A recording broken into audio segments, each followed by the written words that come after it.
नमस्ते सर। नमस्कार। नमस्कार बंते जी, नमस्कार तिरसा।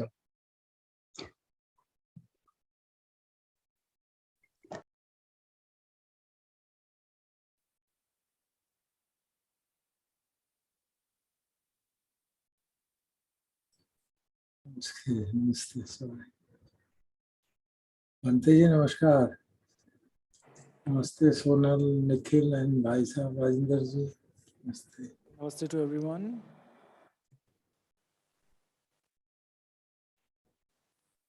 सभी उपस्थित लोगों का इस सायंकालीन सत्र में स्वागत है। मैं सोनल जी को आमंत्रित करता हूं कि वो आगे की प्रारंभिक वंदना एवं अर्पणा एवं उसके उपरांत तिकपट्ठान का पाठ। Thank you Nikhil ji. अर्पणा एवं प्रारंभिक वंदना। योऽसो भगवा अरहं सम्मा सम्बुद्धो स्वाक्षातो येन भगवता धम्मो सुपटिपन्नो यस्य भगवतो सावकसङ्घो तन्मयं भगवन्तं सधम्मं ससङ्घम् इमे हि सकारे हि यथार्हम् आरोपिते हि अभिपूजयामः। साधुनो भन्ते भगवा शुचिरपरिनिवृतोऽपि पश्चिमा जनतानुकम्पमानसा इमे सकारे दुर्गतकणाकारभूते पटिकनहातु अम्हाकन्दीघरतं हिताय सुखाय अरहं सम्मा सम्बुद्धो भगवा बुद्धं भगवन्तम् अभिवादेमि।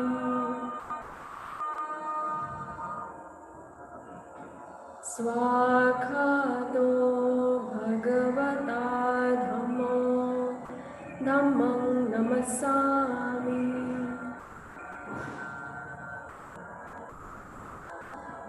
सुपटिपन्नो भगवतो सावकसङ्घो सङ्घं नमामि।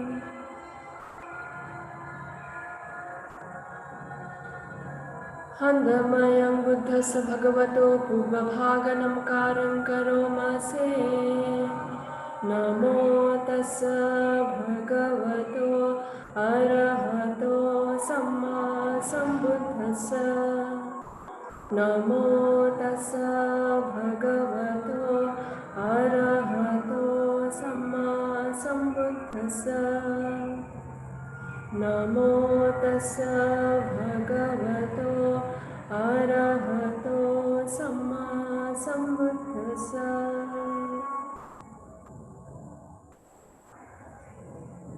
अभी तिकपट्ठान का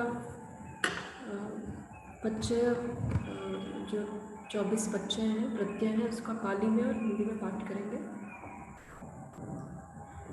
तिकपट्ठानम पच्चय उपदेशो हेतुपच्चयो आरम्भनपच्चयो अधिपतिपच्चयो अनन्तरपच्चयो समनन्तरपच्चयो सहजातपच्चयो अन्यमन्यपच्चयो निश्चयपच्चयो उपनिश्चयपच्चयो पुरेजातपच्चयो पचयो पच्छाजातपचयो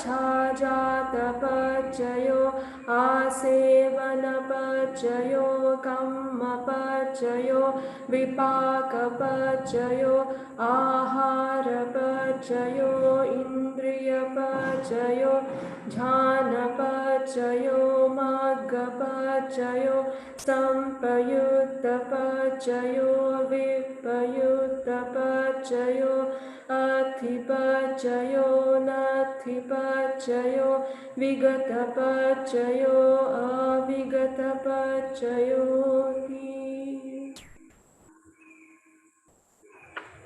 प्रत्यय का पाठ।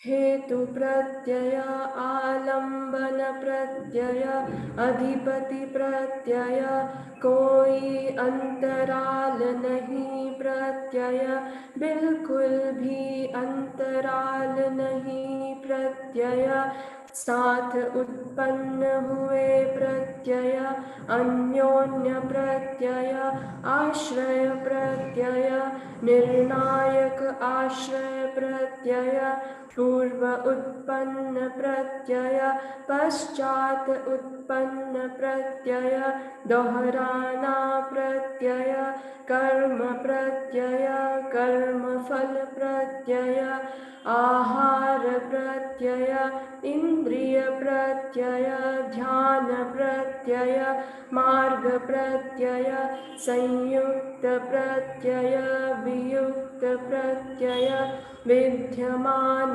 प्रत्यय अविद्यमान प्रत्यय लुप्त प्रत्यय प्रकट प्रत्यय। Thank you. Over to you, Nikhil ji. Thank you Sonal ji. इसके उपरांत सर सादर आमंत्रित है अपना जो हमें डिस्कशन हो रहा है उसको आगे बढ़ाने के लिए। Over to you sir.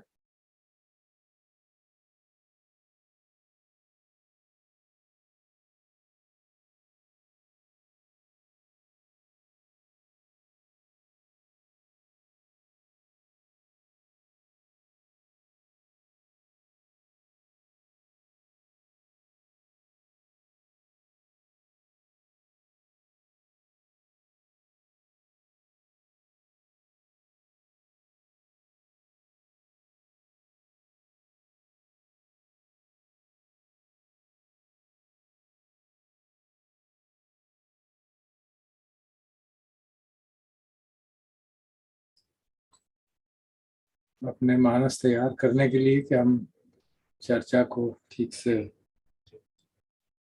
सुन पाए, पार्टिसिपेट कर पाए। We'll just keep quiet for few minutes. Maybe seek the blessings of the Triple Gem in our hearts.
हमारा आज का डिस्कशन हम सबके लिए प्रज्ञा जगाने में सहायक हो, ऐसी शुभकामना के साथ शुरू करते हैं। हम लोग तिकपठान को समझने का प्रयास कर रहे हैं काफी दिनों से, 2 हफ्ते से। हेतु पच्चय हमने पिछली बार किया था और आरंभन पच्चय भी शुरू कर दिया था। Sorry, can you just magnify this, please? Sorry. Magnify the writer. Yeah, right. Yeah. उसका आप थोड़ा अगर yeah. Thanks. Sorry for interrupting you. Sorry.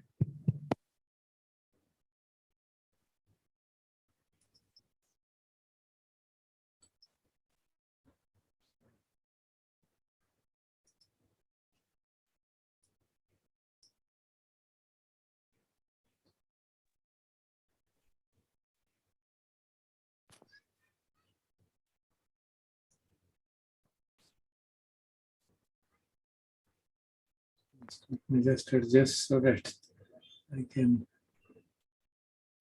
put these things.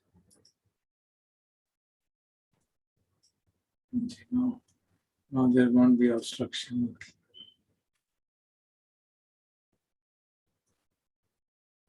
Better, ठीक।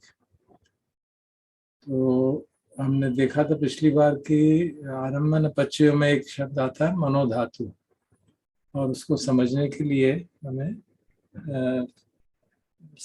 टेक्निकल टर्म यूज की गई है अभिधम्मा में। उसको सामान्यतः तो हम समझते हैं मनोधातु अर्थात मन की क्षमता, मन का जो एलिमेंट है, लेकिन उसका टेक्निकली इम्प्लीकेशन क्या है, कैसे उसको समझा जाता है, क्योंकि वो चीज़ बार बार आएगी। और कई जगह पे हमारे को, आपने देखा होगा तिकपठान की जो डिटेल वर्जन में, कई जगह पे ओकिंत खने की बात भी आती है, at the time of conception, which means at the time of rebirth what is happening. इसलिए हमने पिछली बार भवंग चित्त की चर्चा की थी और समझने का प्रयास किया था क्या है भवंग। का अर्थ है, भव मतलब एग्जिस्टेंस, अंग मतलब फैक्टर ऑफ एग्जिस्टेंस। तो बेसिकली ये एक चित्त है जो कंटिन्यूटी बनाए रखता है। जब हम किसी प्रोसेस में नहीं इन्वॉल्व, हमारा मन इंद्रियों पे स्पर्श नहीं हो रहा है, तो कंटिन्यूटी बनाए रखने के लिए। तो पिछली बार इसकी चर्चा की थी और इसके माध्यम से हमने समझा था कि किस तरह से प्रतिसंधि होती है, मृत्यु के समय पे क्या होता है। तो बड़ा अच्छा हो अगर आप में से कोई इसको पुनरावृत्ति के लिए, रिपीटिशन के लिए, somebody explains what exactly is this process of consciousness और भवंग चित्त, या किस तरह से मृत्यु के समय प्रतिसंधि होती है। संखार पच्चय विज्ञाना का जो प्रोसेस है उसमें कंटिन्यूटी कैसे बनी रहती है, जबकि कोई आत्मा नहीं है जो एक जगह से दूसरी जगह जाती है। मैंने पिछली बार समझाने का प्रयास किया था, तो आप अगर कोई उसको समझाएगा तो फिर अच्छा रहेगा। then we can see if there is any further discussion needed, then we can do that discussion also. Kindly come forward and explain what did we understand about this process of death and rebirth, or relinking consciousness, whatever.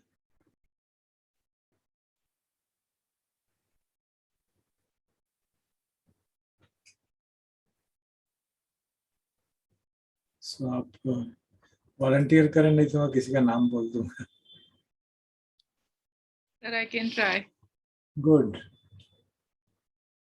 Sir, तो जो मुझे समझ में आया वो ये कि जब मृत्यु का समय होता है तो रूप और चित्त का डिसोसिएशन हो रहा है। तो जो लास्ट चित्त है उस समय का, जिसको कि च्युति चित्त कहा गया, just the last moment of death, और वो जाके it will need something to settle into. उसके पास बॉडी नहीं है, बॉडी को वो छोड़ रहा है इस समय पे, तो it gets connected to the next embryo, if I have to say that, if you are still considering a human birth. और उसको तो यहाँ पे तो वो एंड हो रहा है, दूसरी जगह वो बिगनिंग को सिंबलाइज कर रहा है। सो इट्स कॉल्ड अ पटी संधि चित्त। एंड वो लेके जाता है कैरेक्टरिस्टिक जो या मेमोरी है जो अपनी लास्ट डेथ मोमेंट की, तो उसको भवंग चित्त हम कह रहे हैं.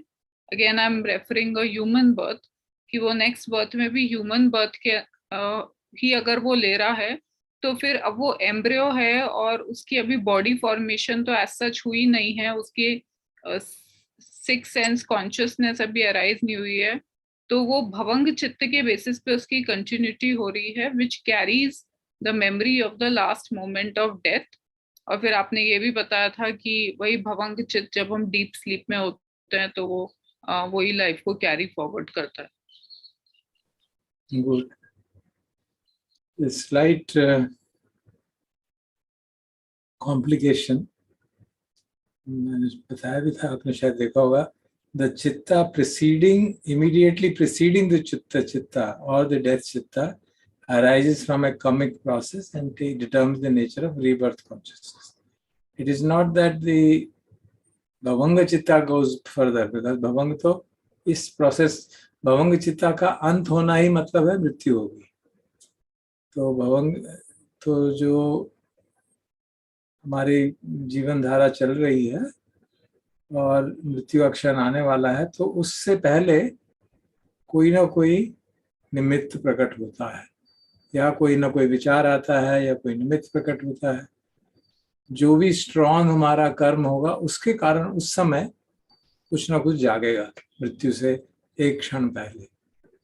तो इसीलिए कहा गया द चित्ता इमीडिएटली प्रिसीडिंग द च्युति चित्ता. च्युति चित्ता का मतलब द वेरी लास्ट चित्ता. वो चित्ता तो भवंग होगा, इस जन्म का भवंग चित्त ही जब समाप्त हो जाएगा तो मृत्यु होगी. तो वो क्योंकि वो लाइफ कंटिन्यूअम है, लेकिन क्योंकि वो विपाक चित्ता है, that cannot lead to another birth. So it is the previous chitta to that, which is a process chitta, which is a conscious चित्ता involving some karmic formation. तो जो कर्म हमारा उस समय जागेगा मृत्यु के एक क्षण पहले, वो कर्म संस्कार बना के, जो कर्म संस्कार हैं, that will be the prominent and that will lead to the next rebirth. And we focus entirely on the human realm. So अगर हमारा वो लास्ट चित्ता होलसम होगा तो वो अगला जन्म हमारा मनुष्य का होगा, नहीं होगा तो फिर वो लोअर लेवल पे होगा. और बहुत हाई लेवल जो होगा ध्यानिक चित्त होगा तो it will go to other levels. So focusing on that point we can see जो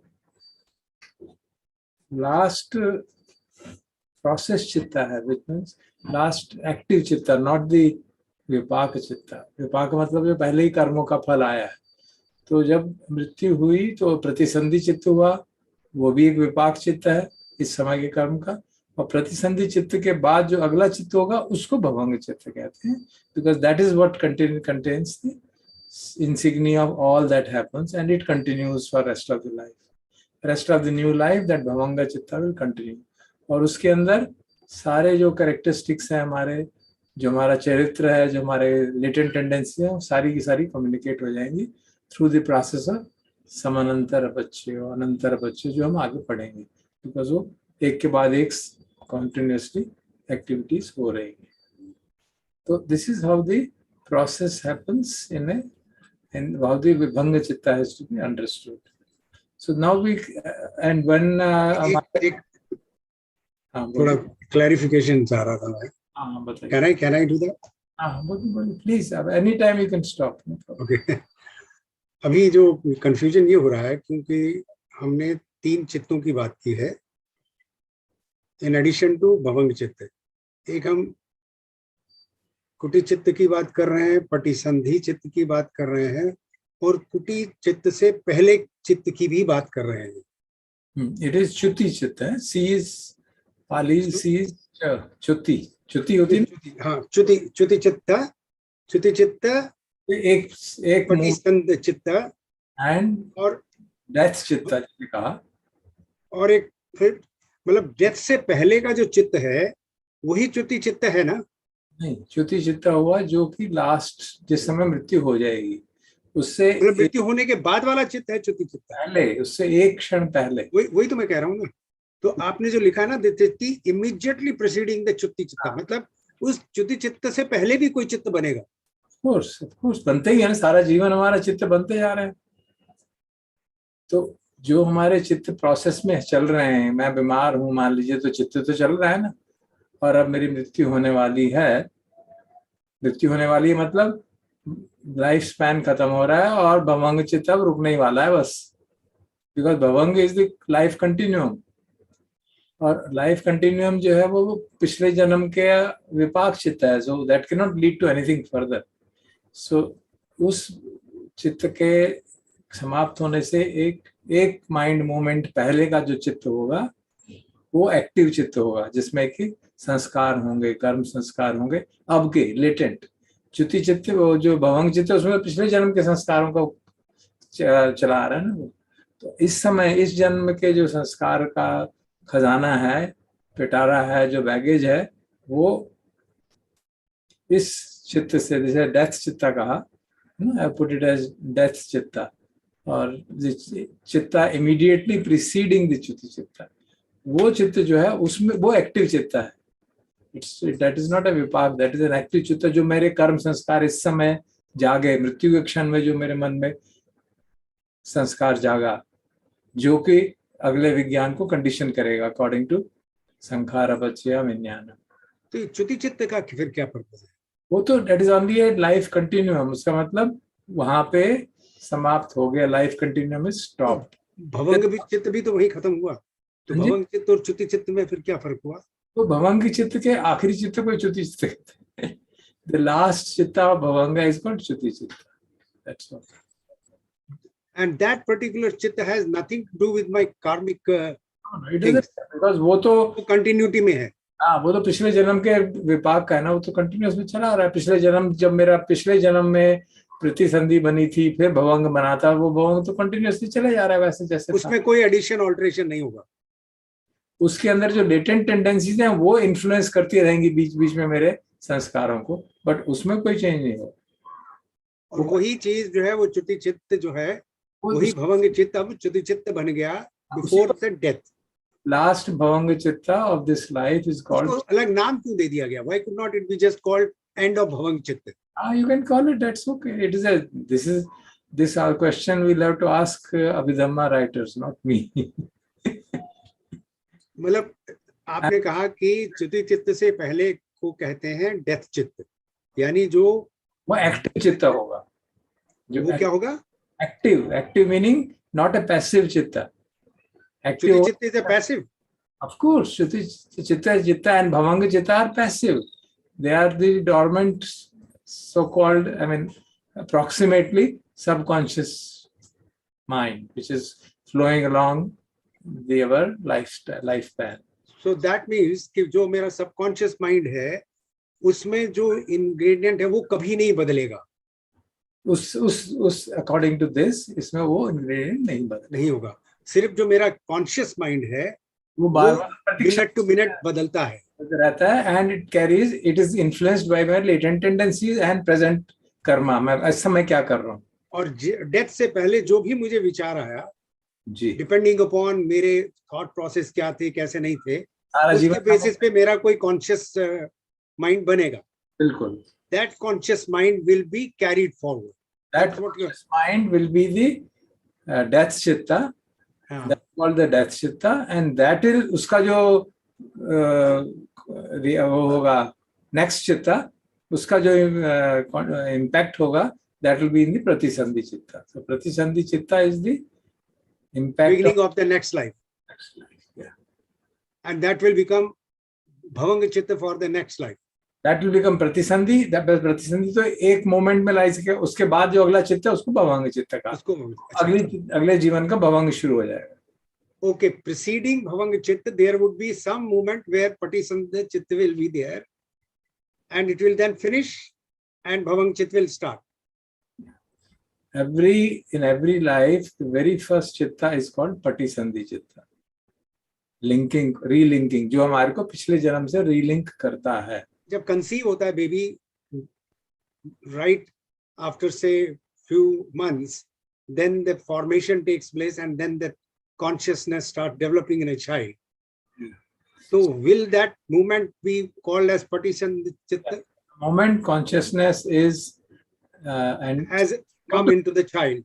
so to say, it enters into the womb. That is the moment Patisandhi chitta. when the fetus is live.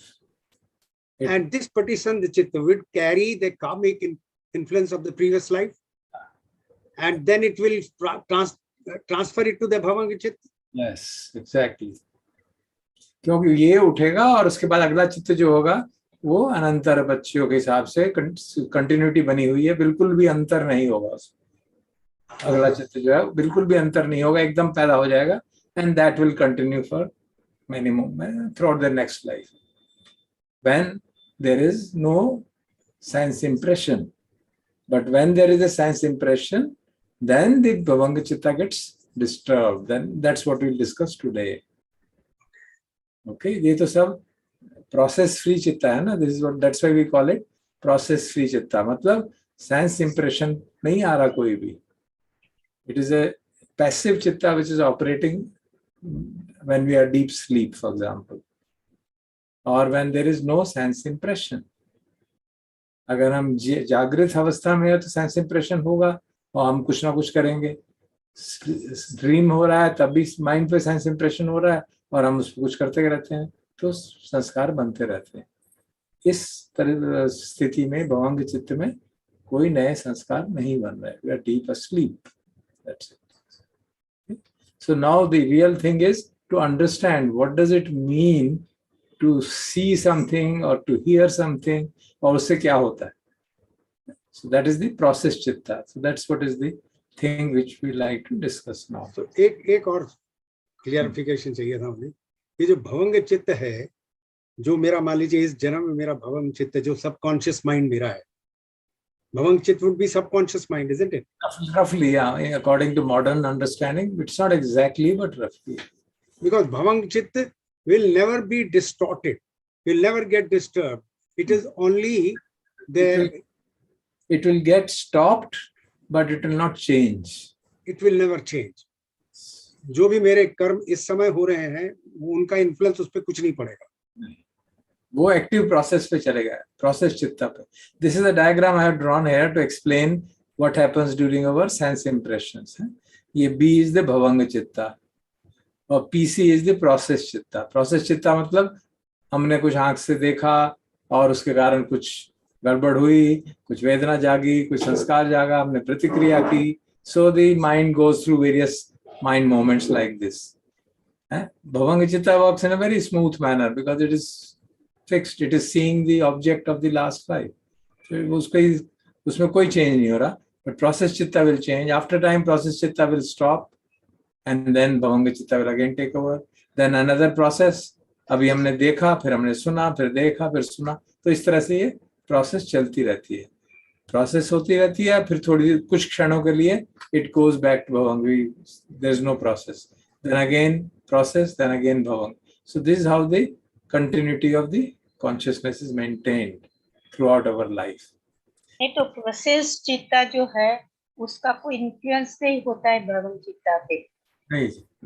तो फिर continuity दोनों कैसे?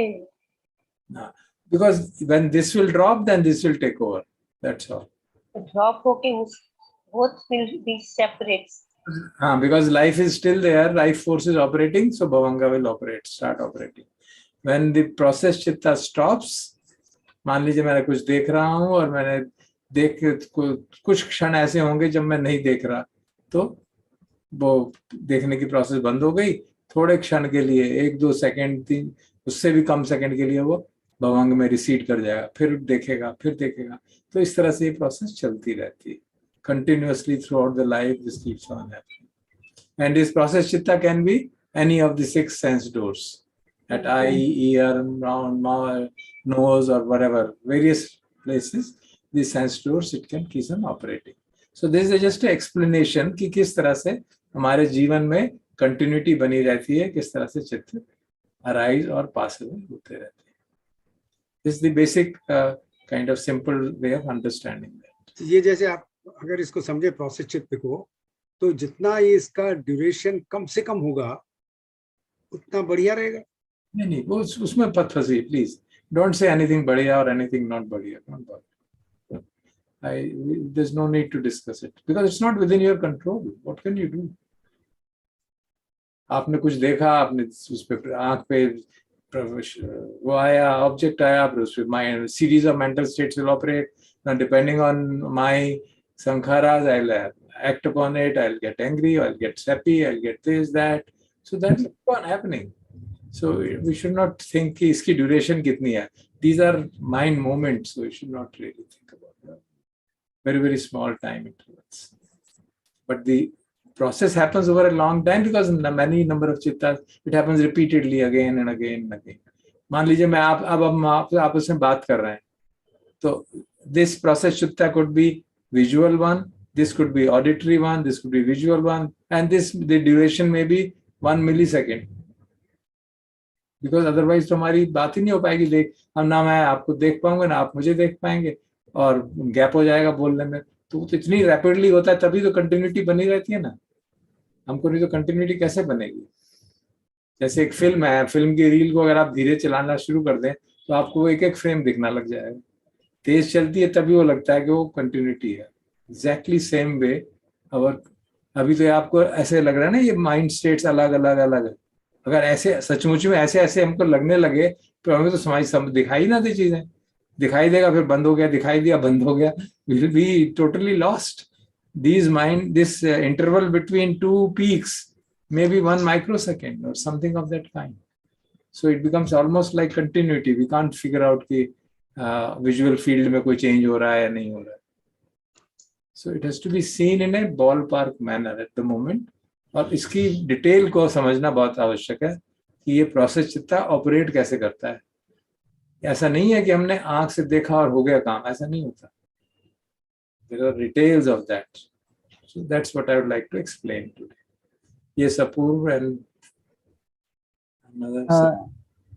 Sir, मेरा question ये था. My understanding is कि भवंग चित्त carries my latent tendencies. Yes. And it doesn't change during the course of the current life. Yes. तो फिर तो मैं इस लाइफ में तो मैं stuck हो गया with my latent tendencies. But that is not accessible to you at all. That's not going to influence your life. That will influence your life only in deep sleep. Your life is governed by this process chitta, where the tendencies create some effect and depends on you. What do you do with that? Okay. If I experience something pleasant, then a pleasant feeling arises. Now it depends upon, and then there will be a tendency. Because of latent tendency, राग जागने की tendency होगी. अब ये मुझ पे depend करता है कि मैं उसमें क्या कर रहा हूँ. मैं अगर देखता हूँ हाँ प्रिय वेदना है, stop, beautiful, tendency will come down slowly. Okay. Yes, Satish Kumar, anything आप कहना चाहते हैं?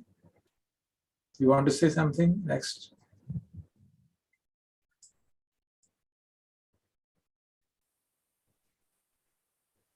Satish Kumar has raised the hand, but he's not there. Okay, we'll go further. Sir, I also had a question. In fact, 2 questions. एक तो ये कि last time हम discuss कर रहे थे कि भवंग चित्त सोते समय जागता है. अभी ऐसे लग रहा है कि जागते समय भी ये मोमेंट्स पे ऑपरेट करता है. वो डीप स्लीप में उसकी एक्सेस रहती है, बाकी टाइम पे भी वो एक्सेस करता है. जैसे भी हमारा सेंस डोर के इंप्रेशंस नहीं होते तो वो कंटिन्यूटी बना के रखता है लाइफ की. क्योंकि आपको याद होगा कि हमने सुत्त में क्या पढ़ा था कि कॉन्शियसनेस कैसे जागती है. जन sense door comes in, sense base comes into contact with sense door, but it doesn't happen all the time. So what will happen during remaining time? Consciousness तो रहेगी ना. So that's the point. And even the very fact that we are kind of flip-flop हो रहा है बार बार, आंख से दिख रहा है, कान से दिख रहा है, बीच बीच में थोड़ा थोड़ा गैप, एक माइंड मूवमेंट 2 माइंड मूवमेंट का गैप हो जाता है. And then the bhavanga operates. Yes, sir. And sir, कोई यदि डीप स्लीप में ही जिसकी मृत्यु हो तो उसके लिए फिर च्युति चित्त और ये सब जो हमने प्रोसेस की बात की, भवंग च्युति पटिसंधि भवंग, how does that work?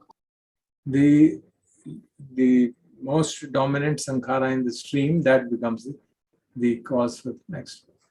Because if suppose somebody is in coma and then nothing arises at that point, then जो पीछे के संस्कार हैं, जो strongest संखारा बना होगा, that becomes, or the cumulative effect of that becomes the cause for the next rebirth. So एक सूत्र हमने पढ़ा था, आपको याद होगा, एक साक्यन जो शायद वहाँ का chieftain था, because all princes had gone away from Sakya land. He comes, Mahanama आते हैं उनके पास कि मैं आपके आश्रम में मोनेस्ट्री में आता हूँ तो बहुत अच्छा लगता है, चित्त इज सो ब्यूटीफुल, और बाहर जाते ही मेरा चित्त जो है बिल्कुल विक्षिप्त हो जाता है, अगर मेरी बाहर जाते ही मृत्यु होगी तो क्या होगा मेरा, तो मेरा तो सारा करा कराया बेस्ट हो जाएगा। पता नहीं, ऐसा नहीं, there will be a cumulative effect of all that you have done will become the cause for, if one dies in a coma or something, then those dominant sankharas of the active life will be the cause for this. Because it is an active sankhara which can give rise to birth, not a bhavanga chitta. Sir अभी आपने कहा कि अगर मैं react ना करूं तो मेरी लेटेंट टेंडेंसीज धीरे धीरे कम हो जाएंगी। Yes, for this life, no, they are the new ones.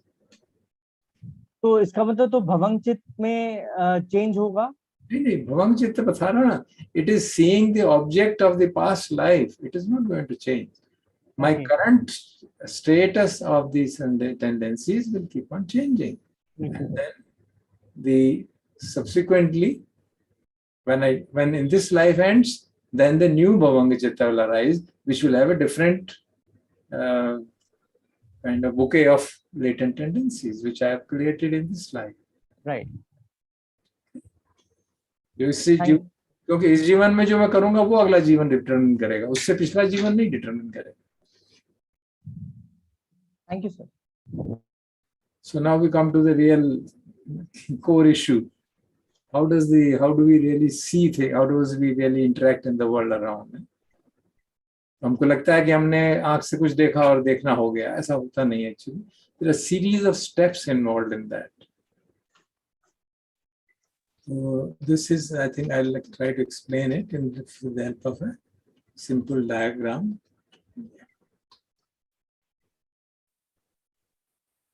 अभी तक के जो डिस्कशन हुआ उसमें एक इम्प्रेशन जो आ रहा है, जो मुझे परसीव हो रहा है, मतलब लेटेंट कॉन्शियस नहीं, आप लेटेंट प्रीडिस्पोजिशन ये अनचेंजेबल, ऐसा बात तो है नहीं सर?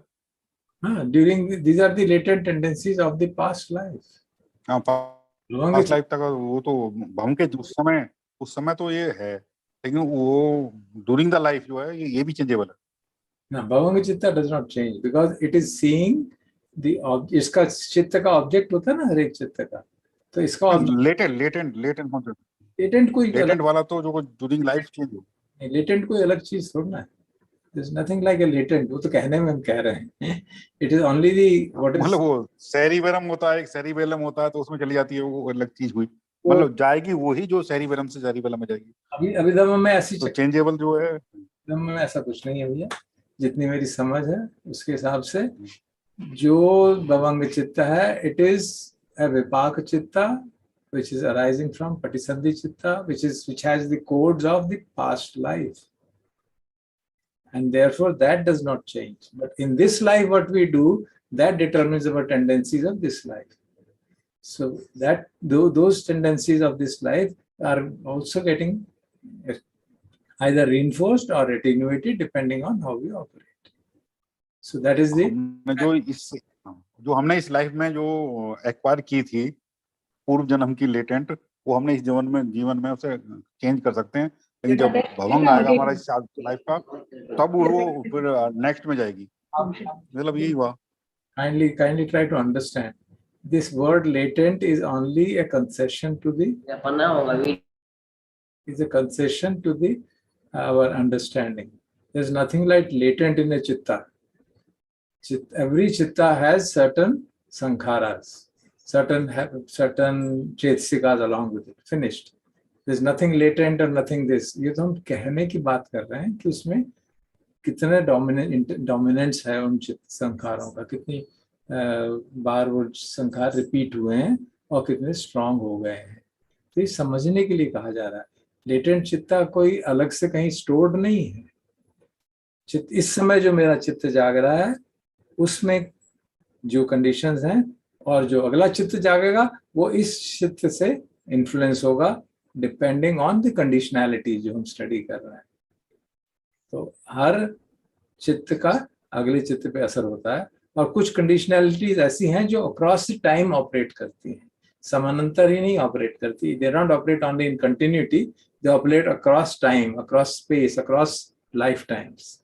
तो वो that is the point which is to be understood in our subsequent discussions. So जब हम लेटेंट टेंडेंसी कह रहे हैं वो actually it is a concession to our understanding. There's nothing like, according to Theravada Abhidhamma, I must clarify, because other Shravasthiwada Abhidhamma में कुछ एक store आलय विज्ञान की बात आती है, वो that's a different concept. I'm not saying that is wrong or this is right. Not, I'm just presenting to you how the Abhidhamma thinks processes are happening. That's all. Okay? Sir फिर जो ये भवन चित्त में जो आश्रव की बात करते हैं, क्या उस तरह की वो सब चीजें जो है ना, आश्रव, संयोजन, विकार, निवरण, they are categories made for our understanding. अलग अलग चीजें नहीं है, वो सब चेतसिक है, मेंटल फैक्टर्स हैं।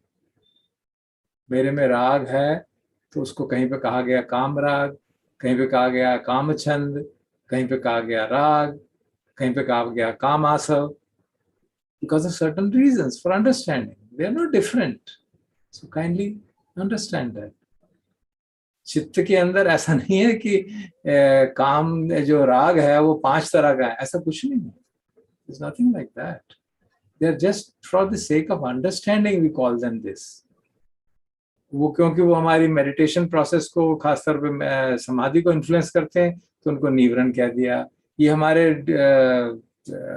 इग्नोरेंस को इन्फ्लुएंस कर रहे हैं, ये हमारी मुक्ति में बाधा बन रहे हैं, उनको संयोजन कह दिया। ये ऐसी चीजें हैं जो हट जाएं तो हम बिल्कुल मुक्त हो जाएंगे, उनको आसव कह दिया। जो फ्लो करते हैं हमारे चित्त में, that's no, there is no difference. That raga is raga purely, इसलिए कहा 6 हेतु हैं, फिनिश्ड।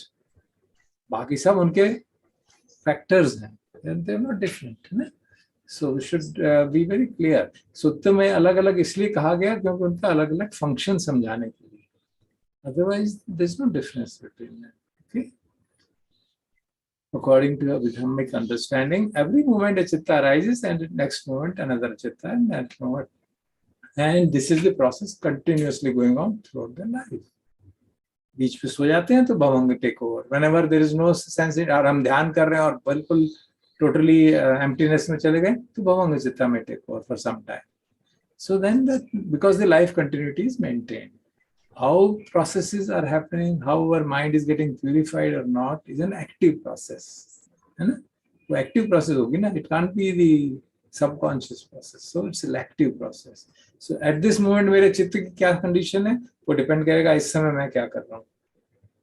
मैंने आँख से कुछ देखा, फिर मैंने उसका क्या किया, that's it. Then फिर अगला चित्त, फिर अगला चित्त, and that's what going to continue. There's nothing like some separate place where these things are stored under different categories. No, these categories are only for our understanding. Okay? So, does it make sense? कोई पूछना और पूछना तो पूछ लो बेटा। Sir मैं actually भवन चित्र को एक्सेस कैसे कर सकते हैं? लाइक ओके, आपने बताया कि सोते टाइम हो सकता है, मरने के थोड़ी देर पहले, और नए Let me cut you short. You cannot access it. It is happening by its according to laws of nature. By the very definition, it is not something which I can access it actively. It happens automatically, that means? It is a process, a manner of explaining how our life continuity is maintained. That's all. Because it is coming from your last birth. So that means that has a memory of its own, which is, carrying forward to next life also. So जब मेरे वो past listen, please let me clarify. How are they carried forward? Not that there is some tokery in which it goes to the next life. No, it is carried forward at every moment. Every moment the chitta which arises has all the characteristics of the past. Every moment. तो sir मेरी body को भी तो एक memory है, वो भी एक मेमोरी कैरी फॉरवर्ड करती है. So is that a body doesn't have memory. Memory is in the mind. It's always in the mind. You just give it the name body memory. That's all. Body में influence हाँ, मतलब मेरे कहने का मतलब है कि आप रिपीटेशन में रहते हैं ना, like something there is it unconsciously you do it certain things and you find out कि और ये तो this is something coming from past, you know, past means past life. So अगर आप इस तरह का बात अगर आपको समझ में आया, अगर for instance, तो then what is that an access to मतलब मेरे कहने का मतलब है कि आप repetition में रहते हैं ना, like something there is हाँ so बोलिए. is it an access to bhavang chitta? Like अगर मैं मेरे को if I have a so मेरे को ऐसा realization हुआ that this is not me doing in this life, but it has happened earlier also. If I have that memory or that access, is that a bhavan chitta I'm accessing? No, it is a sankharas which are operating, and sankharas can operate over time frame. So there are conditionalities, especially the Upanishad Pacho jab aayenge na, then you will see those conditionalities and operates across space and time. Some of the conditionality. Okay, it's not that we are consciously, because consciously you cannot access it. The influence of that can happen, but you can't consciously access it. Okay. Because condition arose, that's why it came. So, I mean the conditionalities, especially when it's like a children mind, and then you see those conditionalities can operate across space and time.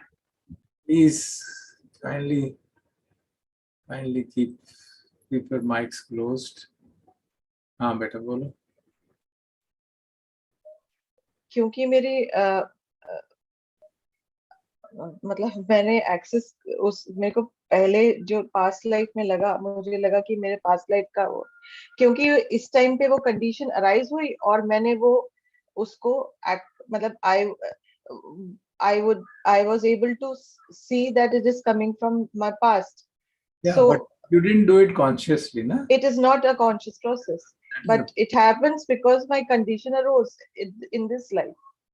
Because at this, what is actually, if you want to describe it objectively, at this time in my chitta, a sankhara arose, which is not apparently belonging to this life.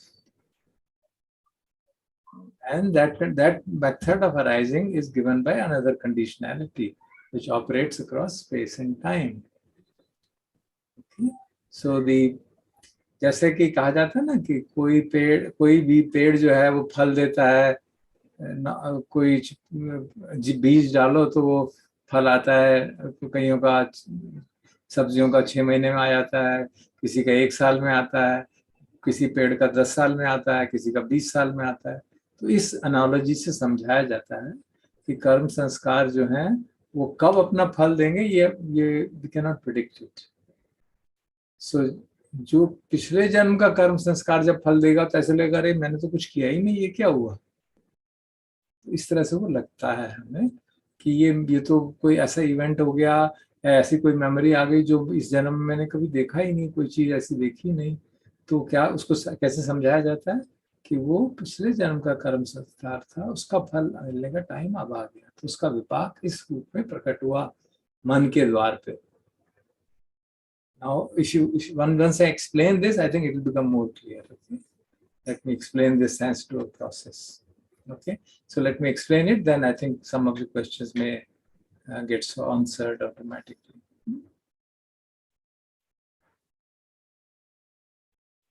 So B here stands for Bhavanga. BS means Bhavanga stream. So मतलब ये stream चलती आ रही है. And PV is past Bhavanga. Now imagine I am sleeping, deep sleep, and there is a sudden noise created and there is some loud noise. I am asleep, but if this impact of that external signal is very large, if that is a large signal, then the Bhavanga gets disturbed. That's what they say. So they call it vibrating Bhavanga.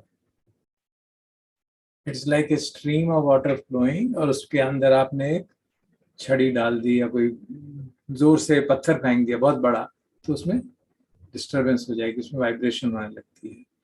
और अगर वो बहुत ज़्यादा strong है तो वो arrest हो जाता है. A B stands for arresting Bhavanga, which means Bhavanga stream stops. आपने एक बहुत बड़ा गेट लाया और दबा दिया उसको, तो स्ट्रीम रुक गई. तो it means a very heavy sense door impression is hit. It could be in, जैसे हमने देखा ना, रात को हम गहराई से सो रहे हैं, अगर हल्का फुल्का होता तो पता ही नहीं चलता, तो हल्का फुल्का होता है तो वो वाइब्रेट भी नहीं करता. मीडियम लेवल का होता है, वाइब्रेशन होती है, थोड़ी डिस्टर्बेंस होती है, बट वो अरेस्ट नहीं होता. बट अगर बहुत स्ट्रांग हो तो Bhavanga gets arrested, which means हमारी नींद टूट जाती है. That's the simple explanation for that. कि नींद टूट गई and then what will happen, something is happen. Mind में आता है कि कुछ हुआ. तो एक चित्त है, उसे कहा जाता है पंच द्वार आवर्जन चित्ता. इंग्लिश में मैंने लिखा है 5 door adverting चित्ता. It is a functional chitta. It is a function of the mind. It has no roots. It's just a function. कि जब भी हमारे किसी भी इंद्रिय के द्वार पे खटपट होती है तो वो पहले जागता है कि क्या हुआ. उसमें 5 द्वार जो है हमारे, लिविंग साइड द माइंड. किसी भी द्वार पे कुछ होता है, कोई बहुत ज्यादा स्मेल आ गई, आपके जीभ पे किसी ने बहुत चीज ऐसी डाल दी जो बिल्कुल टॉलरेट नहीं हो पाती, या आंखों में बहुत जोरी से लाइट डाल दी. सो दे 5 door adverting consciousness will find out किस इंद्रिय के द्वार पे खटपट हुई है, एंड देन से इट फाइंड्स आउट कि आंख पे द्वार पे हुई है या कान पे हुई है. Then that consciousness will begin to arise. So then we have the sense door consciousness. SC stands for sense door consciousness. मान लीजिए मैं सो रहा हूँ और बहुत जोरों से पटाखा चला, तो पांच द्वार आवर्जन चित्ता जो है, ये नंबर 4 जो है, ये जागा. एंड इट विल से क्या हुआ भाई, ओ कान पे कुछ हुआ. Then immediately the ear consciousness will arise. Okay, and what does ear consciousness do? It just has a glimpse, gets a flash of the impact on the sense door. The flash of the noise will come back, but that won't be a sufficient recognition. उसके बाद एक और चित्त जागता है जिसे receiving चित्त कहा गया. फिर एक और चित्त जाता है जिसे इन्वेस्टिगेटिंग चित्त कहा गया, एंड देन एक और चित्त जाता है जिसे डिटर्मिनिंग चित्त कहा गया.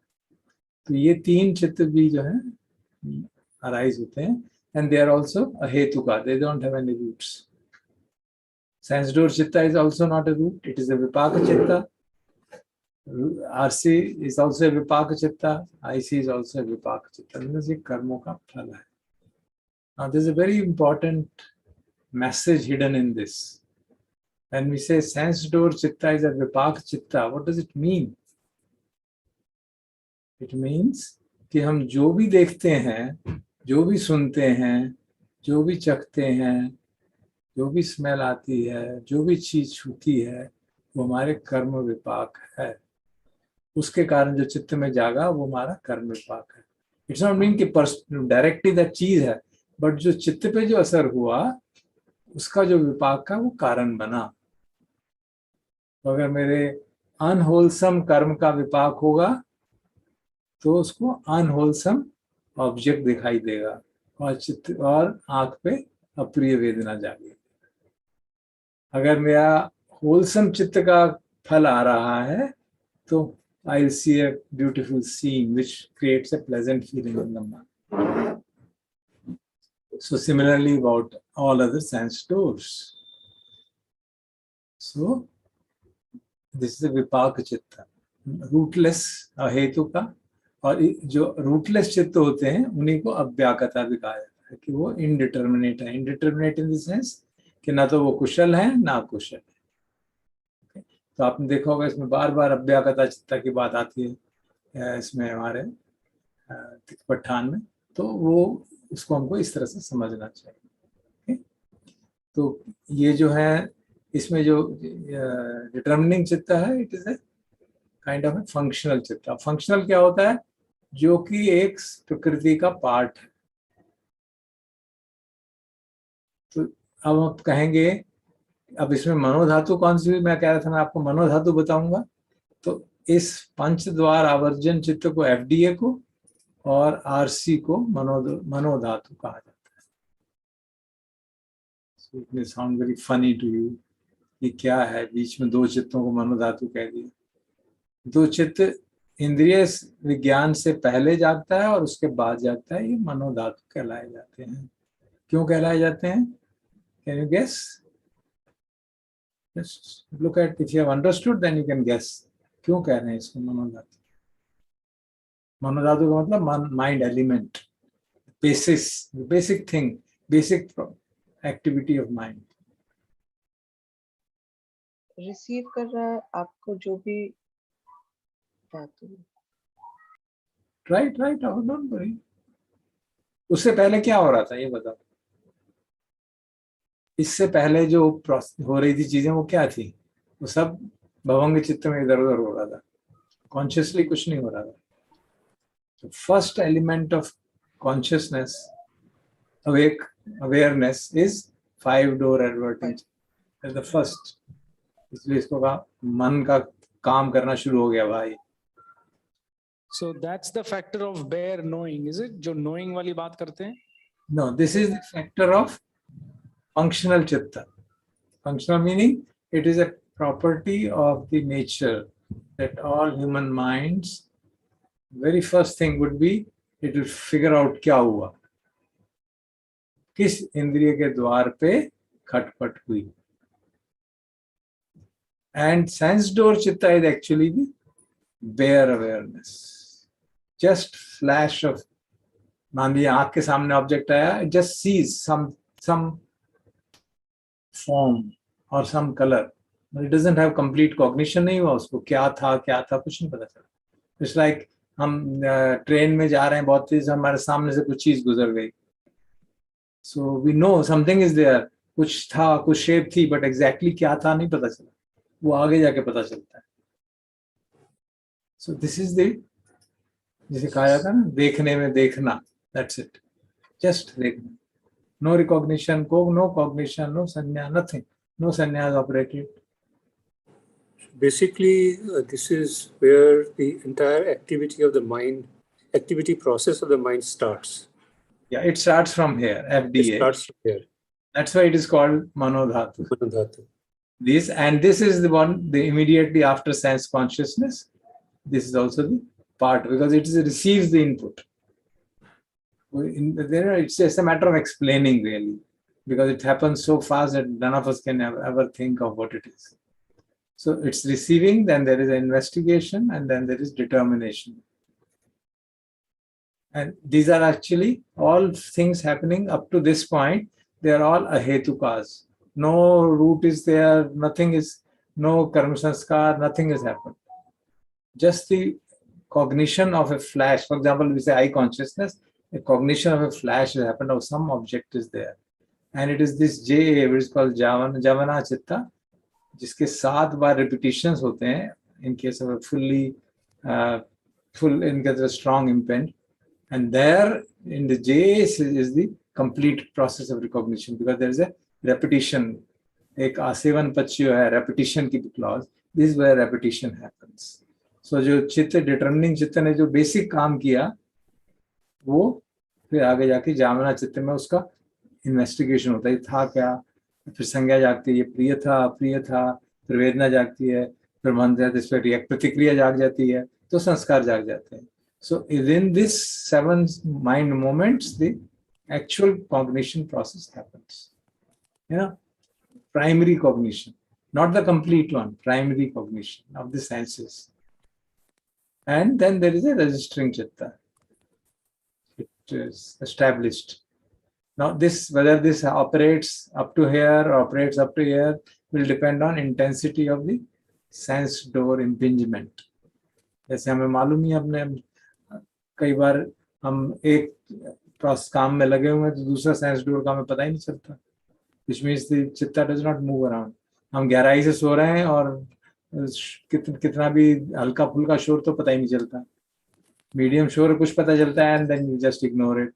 So it doesn't go to, the bhavanga does not get arrested, so FDA will not arise, which means no cognition is going to take place.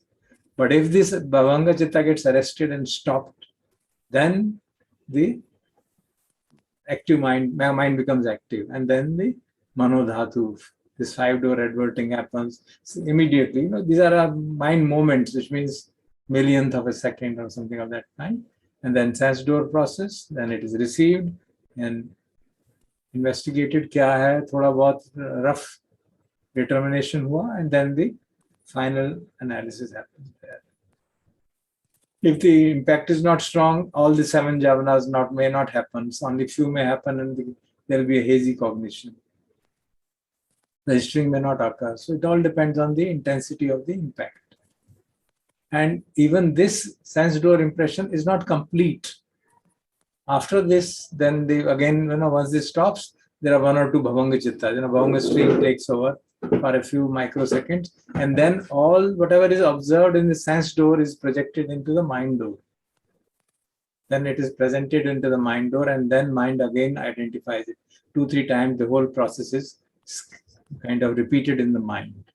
And it is there that the cognition becomes complete. Oh, ये ऐसी चीज है, इसको मैंने पहले देखा था, नहीं देखा था, और ये प्रिय है कि अप्रिय, ये दोस्त है कि दुश्मन है, ये प्रिय है आवाज, ये म्यूजिक है कि नॉइज है, और उस पर क्या काम करना चाहिए. Then those processes which had started in Jamana here, they get strengthened further, and at least 2 or 3 times the mind door analyzes them, the sense door processes, and then the whole cognition happens. So what are we learning therefore? Every sense door process, this is a typical sense door process, 17 mind movements. And why is this 17 mind movements maximum? Because any matter, the lifespan of that matter is typically 17 mind movements. After that, the matter will change. Again, it will change. So this is what they have observed, the great practitioners, that mind की rate of change जो है, जो अनिच्छा है mind का, वो उस rate से operate करता है mind body matter का in comparison with the mind. मतलब 17 mind movements में एक matter की change होता है. तो अगर वो matter आपने एक क्षण के लिए भी देखा, तो 17 क्षण तक उसका असर रहेगा और 17 mind movements तक वो बना रहेगा. उसके बाद वो change हो जाएगा. Then there will be another cognition, then another cognition, and so on. तो इसके समझने के लिए बड़ा इंटरेस्टिंग अर्थशालिनी में एग्जाम्पल दिया गया है, तो मैं आपके सामने पढ़ूंगा, तो शायद इसमें help in understanding it. So just read it out.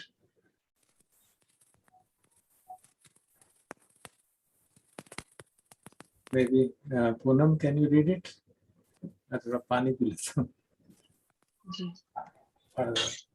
A certain king was resting in his bed. His attendant sat messaging his feet. A deaf doorkeeper stood at the door. 3 guards stood in a row.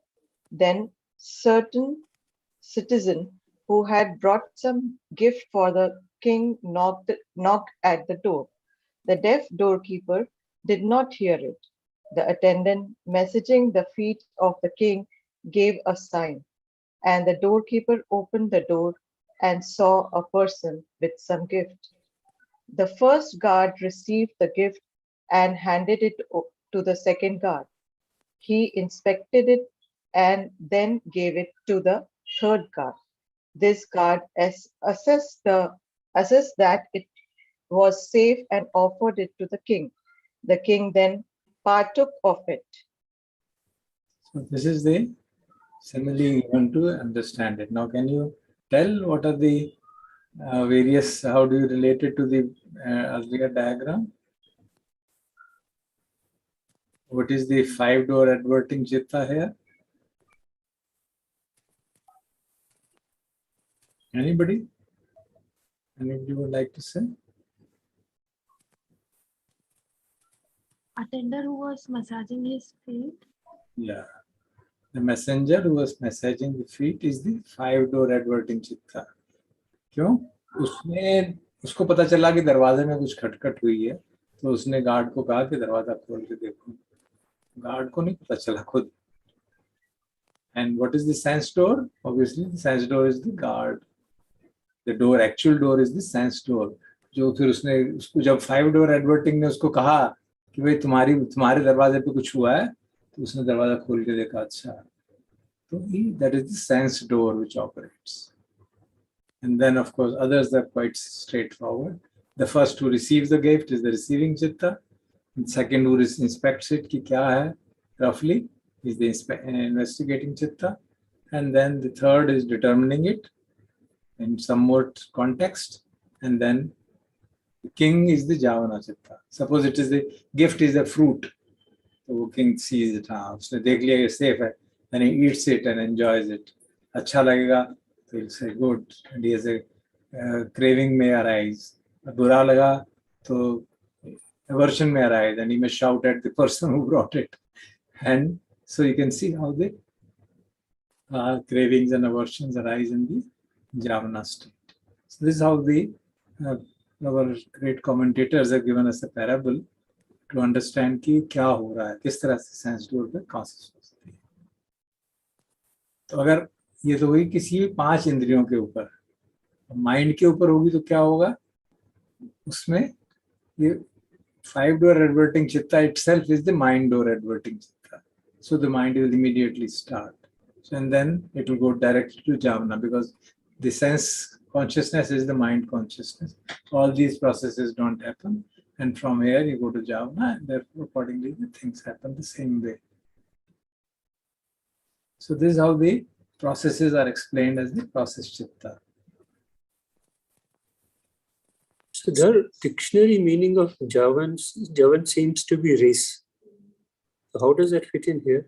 Javana seems to be impulsion. Achha, It means run. So, run. So it is running through. This the impression जो आया वो फटाफट उसको 7 बार उसको ले जा रहा है. So that's what it is called, impulse running through.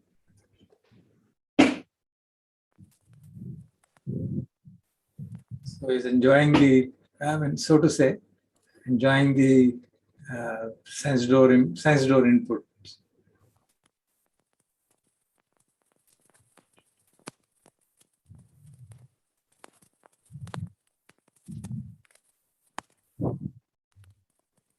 So, sir, just a question. The pure mind door process, which I've just written, independent, इसे कहा जाता है independent mind door process, which means a thought arising in the mind. So here it is, Bhavanga is arrested, and then there is a mind door adverting chitta. And then this goes. Now during deep sleep, during sleep, when the dream arises, this is what happens. Mind door adverting chitta sees something, and same thing will happen when you're meditating, and suddenly you're still, everything is, say, you're peaceful conditions and nothing happening. Suddenly something arises in the mind. The mind door receives, or some visual impression arises in within the mind, or some sound you hear in the mind, and then this process begins to happen. Now this is also, of course, the conditioned by the other phenomena. Let me just see if there's anything else. Sir, this is a linear cycle. Every chitta gives rise to just one more chitta. ऐसा नहीं है कि एक चित्ता gives rise to 2 chittas. No. One. It's like this. जैसे domino होता है ना? Okay. एक को धक्का दो, दूसरे को धक्का दे के सबको उसमें अपने हिसाब से बदल देता है. So you can see it as like a domino. First, That is all. It should not be seen literally like that, because the impact will be different depending on the conditionalities. That is where these conditionalities come. How one chitta affects other depends on the manner of conditionalities. हाँ जी, आप बताइए। और शर्मा जी, आपको कुछ पूछना था, आपका भी कमेंट था? मैं ये समझना चाहता था, how does the keeping of continuous awareness affects the formation of chitta? So that will determine what happens in the javana chitta. आपकी अवेयरनेस है नहीं है, सती है, प्रज्ञा है या नहीं है, वो इसको इन्फ्लुएंस करेगी। जो 7 माइंड मूवमेंट्स हैं, इस पे क्या इफेक्ट होगा, ये इससे पहले तो चीजें तो अपने आप होने वाली हैं, इसमें आप कुछ नहीं कर सकते। जैसे ही माइंड सेंस डोर पे कुछ खटपट हुई, दिस इज अ फंक्शनल चित्ता, तो अपने प्रकृति का पार्ट है। This is a sense door citta, it will operate according to law of nature. जितनी आंख है हमारी, आंख ठीक है तो देखेगा, नहीं ठीक है तो हल्का दिखेगा, धुंधला दिखेगा। That's why it is called vipaka citta. And then the receiving is again a vipaka. This will happen automatically up to here. From here onwards will be determined by present awareness level, whether we are mindful or not, and that's how the sankhara will arise or not, whether there will be wholesome sankhara, unwholesome sankhara, or no sankhara at all. For an arhat, no sankhara arises.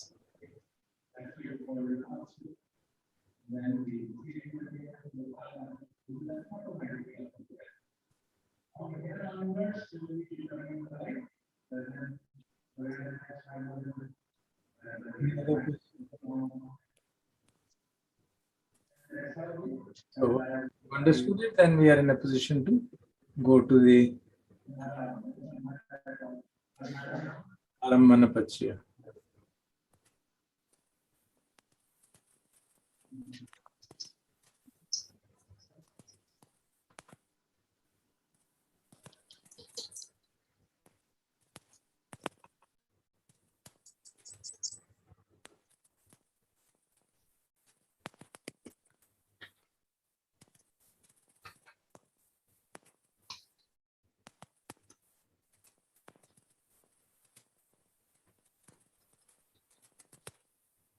So this is, of course, these are the, here are only the overall connections are given.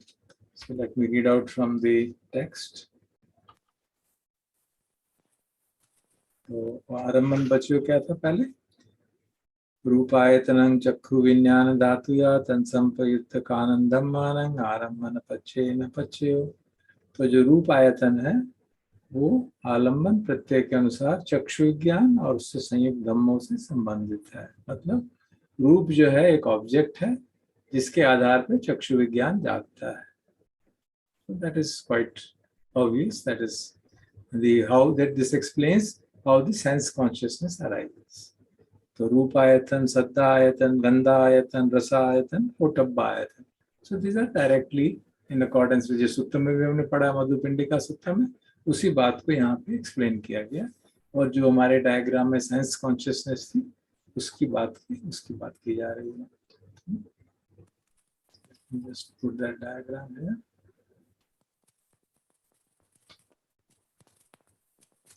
So it is actually explaining the arising of sense consciousness. Then comes the next line. Rupayatanang, Saddhayatanang, Gandhayatanang, Rasayatanang, Potabbayatanang, Manodhatuyatan Sampayutta Kanancha Dhammanam Arambana Pachena Pachya. क्या कह रहे हैं कि रूप आयतन जो है, जैसे मान लीजिए आँख के ऊपर हमने कुछ देखा, तो वो मनोधातु के लिए भी आलंबन प्रत्यय के अनुसार काम करता है। तो व्हाट डज इट मीन कि जो कोई रूप आया, बहुत जरूरी, sound is easier to understand in deep sleep, sound has come very strongly and that energises the 5 door adverting citta. तो मनोधातु चालू हो गई, फिर कॉन्शियसनेस जागी, फिर रिसीविंग चित्ता भी चालू हो गया। So both these cittas are influenced by that object. Hello. Kindly keep your Hello. So can you hear me, sir? Let me complete it, then you can ask question. Yeah, sure. तो हम क्या कह रहे हैं यहाँ पे कि इसी तरह शब्द आया था, हर एक पांचों इंद्रियां, आपने देखा होगा सर, 5 इंद्रियों की बात की जा रही है। पांचों इंद्रियों के ऊपर जो भी आलंबन आता है वो प्रोसेस हो रहा है, तो मनोधातु के ऊपर भी इस तरह से ऑपरेट होता है। तो मनोधातु का भी आलंबन वही बनता है, 5 डोर एडवर्टिंग चित्त का आलंबन भी वही बनता है, वही ऑब्जेक्ट होता है। शोर बना तो उसके कारण 5 डोर एडवर्टिंग चित्त जागा, और उसके कारण फिर इंद्रिय चित्त जागा, ईयर कॉन्शियसनेस, और फिर रिसीविंग चित्त भी उसके कारण जागा, वो भी उसी का विपाक है। ये तो फंक्शनल चित्त है, ये विपाक उसी का है। It's all the effect of that. And then next is sabbe dhamma मनोविज्ञान धातुया तत्संप्रयुक्त कानन धम्मानम आरम्भन। तब सारे धम्म जो हैं अल्टीमेटली मनोविज्ञान धातु के आलंबन बनते हैं।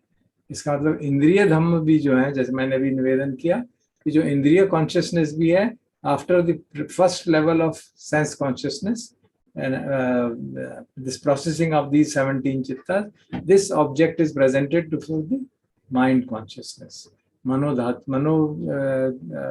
जो विज्ञान है उसके ये ऑब्जेक्ट बनते हैं। जो मान लीजिए हमने कुछ देखा तो उसकी इमेज जो है वो जाके माइंड के अंदर माइंड उसको फिर से प्रोसेस करेगा, and whether it is whichever sense door it is. And not only that, any other dhamma which arises due to any other reason, that also will become sabbe dhamma manovinnana dhatuya tansampayutta kanam dhammanam arambha. So tansampayutta kanam dhammanam, I hope you understand, uske sanyukta jo bhi dhamma honge, whatever mental factors will arise associated with that manovinyana. Then last is yang yang dhammam arabha ye dhamma upajjanti chitta chetasika dhamma te dhamma te sang dhammanam arambhana pachchena pachch. This is a general statement दे दिया गया कि भाई कोई भी धर्म मन में जो भी जागता है, कुछ भी जागे, उसके बेसिस पे जो भी चित्त और चेतसिक जागेंगे वो पहले वाला धम्म उनके लिए ऑब्जेक्ट बन जाएगा, which is a general statement for all of them. वो स्पेसिफिक डिस्क्रिप्शन दिया गया था. This is the general statement that whatever arises in the mind as a dhamma will be the object for a subsequent arising of mind. Mind में मान लिया कोई visualisation हो गया, मन में कोई विचार आ गया, तो वो विचार हमारा ऑब्जेक्ट बनेगा, फिर मनोविज्ञान जागेगा और फिर चित्त उसके आधार पे दूसरे चित्त और चित्त जागेगा और चित्त के चेतसिक धम्म जागेंगे. So this is how the object condition is understood. So now we are able to understand the object condition in this manner. तो इसके लिए इसमें अगर कोई प्रश्न हो तो आपका now I can answer that. Sir, can you hear me, sir? बोलिए. Sir, this 17 mind moments you are saying, this is only during sleep or during the daytimes also? This is waking state. 17 mind moments are for valuation of any object.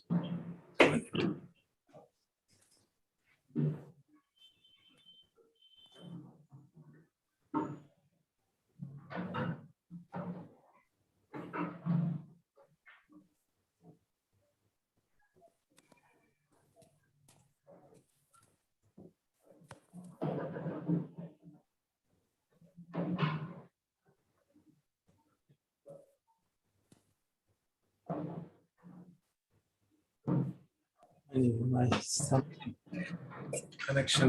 I think I have to survive for next few minutes. Amboli. So this is all a process chitta. This is happening when we are awake. It's not interesting. It is explaining कि हमारे इंद्रियों पे जब whenever senses contact an object, what happens? It's all when we are awake. You said if it is during deep sleep, if it is a very strong thing, then will get affected. Then only the vibrating bhavanga and arresting. This is only for sake of explanation. I have said this is going to happen during our activities, because constantly during our waking state also we are not constantly in having mental impressions and constantly having interactions in the world. There are few mind moments in between when the activity stops for a few minutes, and again the same thing will happen. Just as I explained short while ago, this is how the procession keeps on going on. There's a Bhavanga Chitta, there's a process, again Bhavanga, again process. So this is what keeps on happening constantly. So while they are meditating, what sort of this thing, bhavanga or a process chitta? It will be process chitta. They're awake. Chitta operates only to become get into process state. We tend to mistake it for that.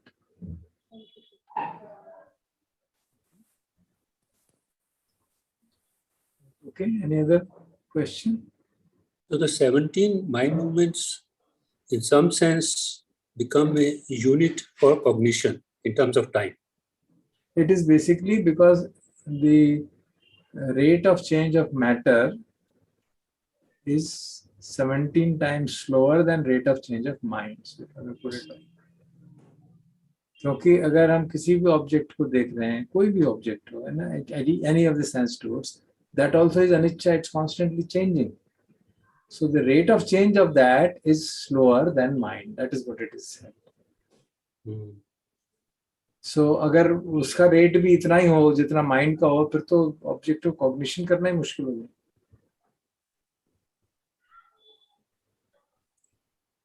I was thinking in terms of how a computer works, where there is a basic clock cycle in which a unit operation happens of some kind, and then the next clock, something else happens. And once the cycle is complete, then a specific unit of operation, which is a bigger unit, tends to happen. Yeah, there are not two different kinds of inputs. Here there are two different kinds of inputs.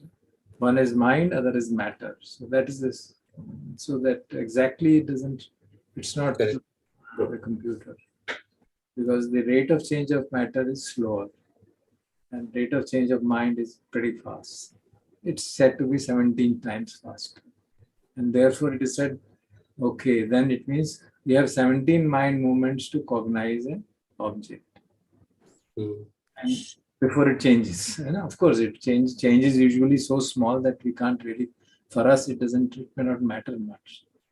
But from the point of view of understanding, that's how the great teachers have explained to us that this is how the functioning happens. Those who are able to see functioning at the mind moment level, this is what they have put forth for us. And it makes sense, isn't it? It's not rational, it seems rational. Thank you. Sir मैं एक just जो मैं समझी हूँ, मैं थोड़ा सा एक बार तो सर जब मैंने एक मेरी जो इंद्री पे आया कोई ऑब्जेक्ट, तो मैंने देखा और उसके बाद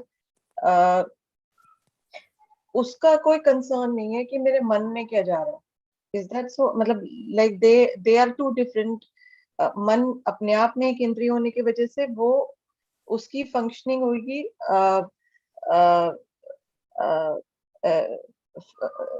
हालांकि उसमें भी तो मन तो आ ही रहा है. सेंस तो आ ही रहा है सर.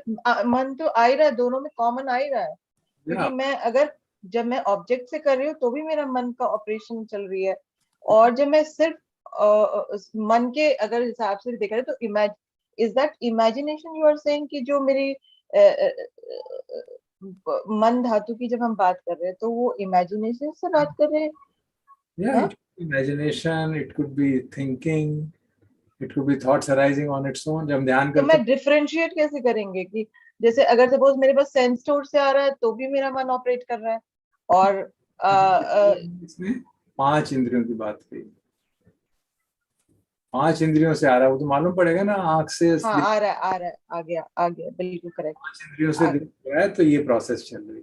लेकिन दोनों में फिर इंटर लाइक मिंगल भी हो सकता है. फिर तो एक टाइम पे तो एक ही चित्त जागता है ना, एक के बाद एक बहुत.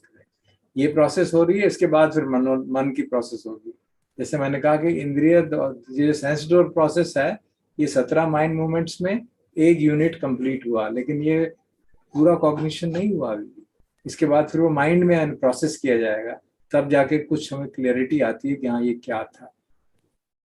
आवाज किसकी थी, पहचानते हैं ना, ये आवाज थी तो किसकी आवाज थी, तो उसमें हमारी संज्ञा का इस्तेमाल होगा, फिर हमें अच्छी लगी कि बुरी लगी, फिर उसके ऊपर हम प्रतिक्रिया करेंगे. So all that takes certain time. So here it is the best first elemental kind of cognition. Then the complete cognition happens only at the mind door. So sense door के ऊपर भी जो input आएगी वो फिर mind door में process होगी. एक तो ये. दूसरा ये हुआ कि जो मन में विचार जागे हैं वो भी माइंड, तो वो नेचुरली माइंड पे ही प्रोसेस होंगे. हम ध्यान करते हैं, मन भटक गया जैसे हम कहते हैं, मन में कोई विचार आ गया, तो वो विचार जो है वो भी तो एक ऑब्जेक्ट ही है ना. That is an object of manovijnana. उसके आधार पर मनोविज्ञान जागता है, and then everything happens. It's not happening simultaneously, they happen one after the other. Okay. I'll try. Thank you. So that's how we understand the object condition. Okay? And once we have understood this whole process of understanding will be needed in many subsequent conditionalities. जो हमारी conditionalities हैं, जहाँ पे अव्याकृत चित्त की बात आएगी, या जन्म के क्षण, औकिंत क्षण में क्या हो रहा है, जन्म के क्षण में क्या हो रहा है, तब ये सब हमको याद रखना होगा कि कौन सा चित्त जो है कंडीशनड है, कौन सा अनकंडीशन ये है, अव्याकृत है, कौन सा हेतु वाला है. तो जावन चित्त जो है वो उन सब में कोई ना कोई हेतु होंगे, रूट्स होंगे. बाकी सब अहेतु का है, उनमें रूट्स नहीं है. दे आर ऑल जस्ट विपाक चित्त और फंक्शनल चित्त. Now I think we should be in a position to do this exercise. I would request you all to reflect on it. Of course, this is much simpler to analyze these stories and see from the perspective of hetu as well as आरम्भन. Because आरम्भन के आधार पर cognition हुआ और उसके ऊपर आधार उस पर reactivity हुई, तो कोई ना कोई root जागा, wholesome या unwholesome. So taking these stories as an example, it will be good to get familiar with these first two links. So then you can see how the mind operates. And we can also do for our own self. अपनी भी analysis कर सकते हैं. हमारे जीवन में हमने किसी चीज को देखा तो क्या हुआ, कुछ बात सुनी तो क्या हुआ, जो शब्द आया वो तो ऑब्जेक्ट था, उसके बाद जो कैसी ट्रेन चल पड़ी. So we can see it in that sense and then analyze, okay, ये और ऑब्जेक्ट था, ये सेंस कॉन्शियसनेस जागी, उसके बाद उसकी ये प्रतिक्रिया हुई, and now this is the hetu which is arisen as a result of the pratikriya जो हुई, उसमें राग जाग गया या द्वेष जाग गया या मैत्री जाग गई या करुणा जाग गई, whatever. So we can, this way we can really begin to break this thing. Basically इसका क्यों करना है, ताकि हमें पता चले कि ये सारी प्रोसेस है अपने आप according to laws of nature हो रही है. मैं नाम की कोई चीज नहीं है जो ये सब कर रहा है. अल्टीमेटली सारी अभिधम्म का ऑब्जेक्टिव क्या है कि हमारा अनात्म बोध पुष्ट हो, ताकि हम हर चीज को इतना बारीकी से देखें कि कोई भ्रम ना रह जाए कि कहीं पे मैं हूं जो ये कर रहा हूं.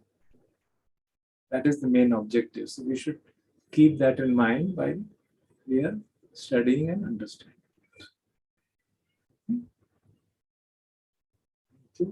Very much. अगर किसी और को कोई एक आध प्रश्न हो तो we can take that for a few minutes. Otherwise, request Bante ji to take over.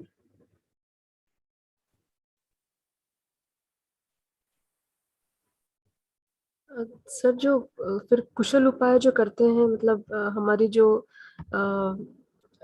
आदतें जो सही नहीं है उसे हम आइडेंटिफाई करके उस पर काम करके, और मतलब जो 4 व्यायाम है उसको अगर हम सोचें कि ये सब हेतु की वजह से हो रहा है, हम कुछ नहीं हो पा रहे हैं, तो that exercise also helps. That's also is equally true.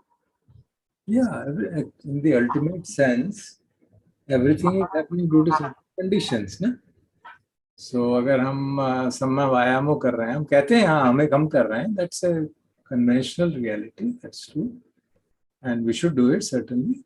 But when we are trying to penetrate deep into it and we are wanting to remove this whole notion of I, the notion of enjoyership is easy to remove, doership is very difficult to remove.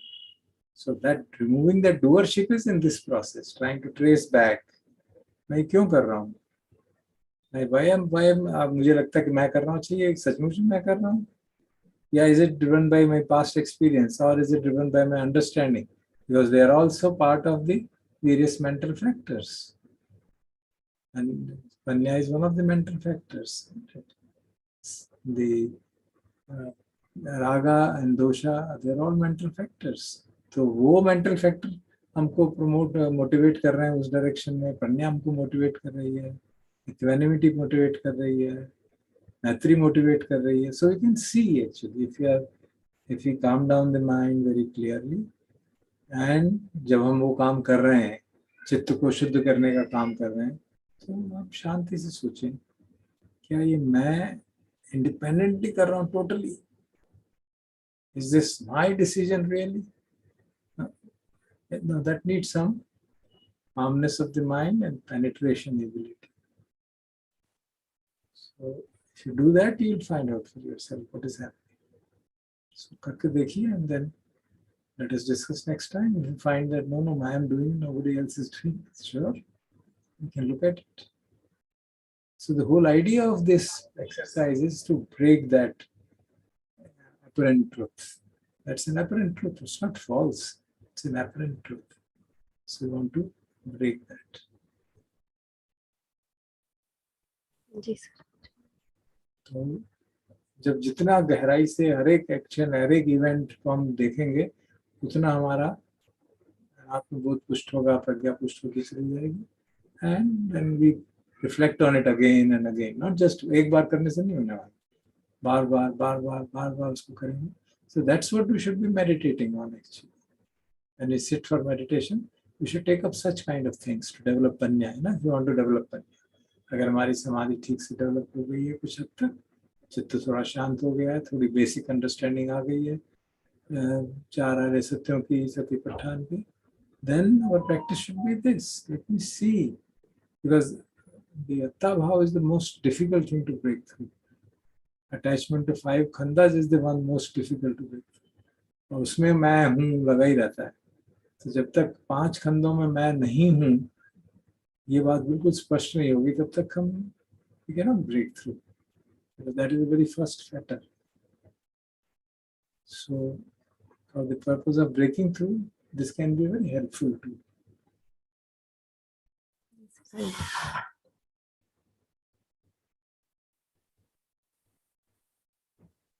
Okay. Thank you all. Is it possible to see that our pragya development that you are just explaining is also some kind of conditioned process operating by itself?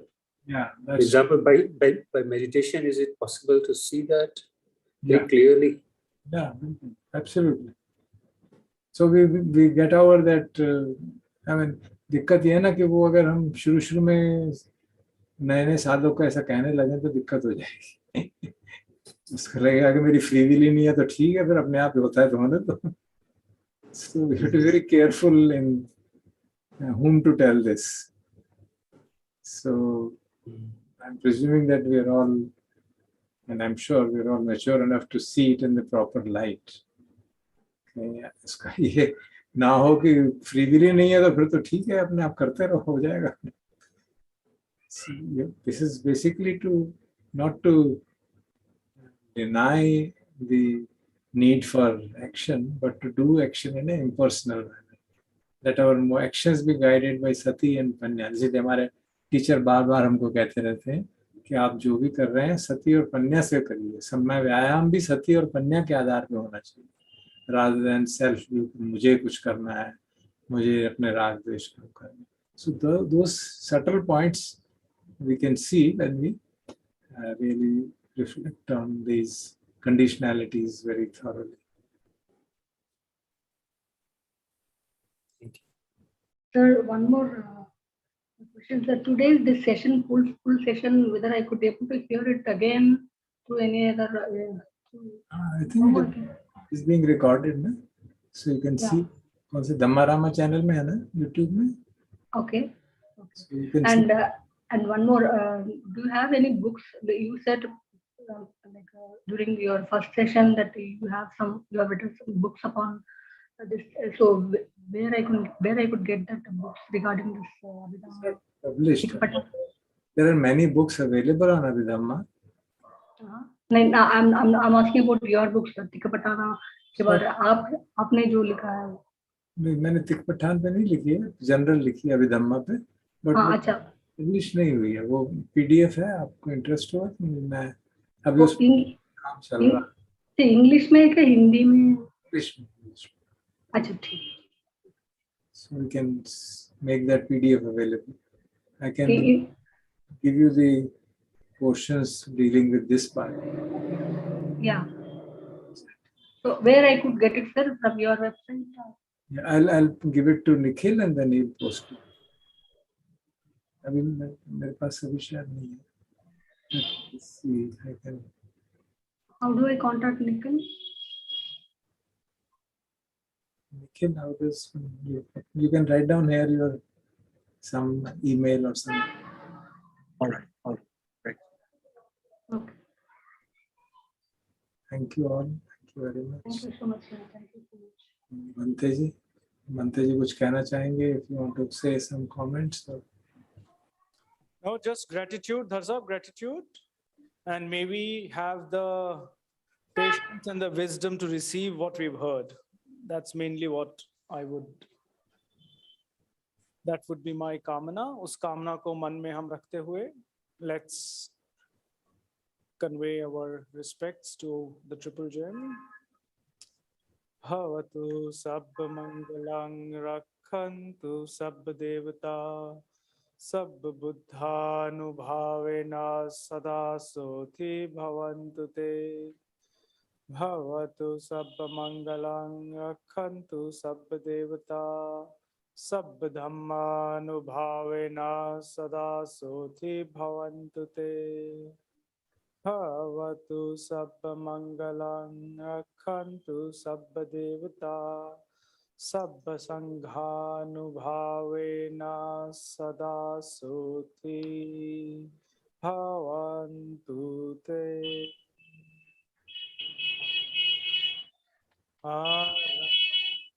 Samma sambuddho bhagava buddha bhagavantang abhivademi. Swakhato bhagavata dhammo dhammang namassami. Supatipanno bhagavato savaka sangho sanghang namami.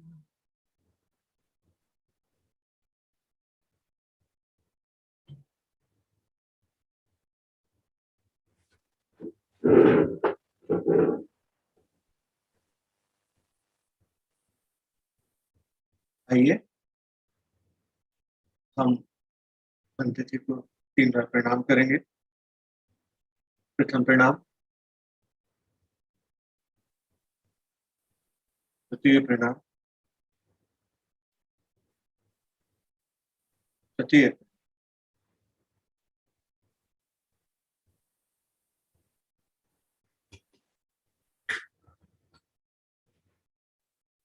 thank you sir. नमस्कार. Thank you. Thank you. Thank you very much. Thank you.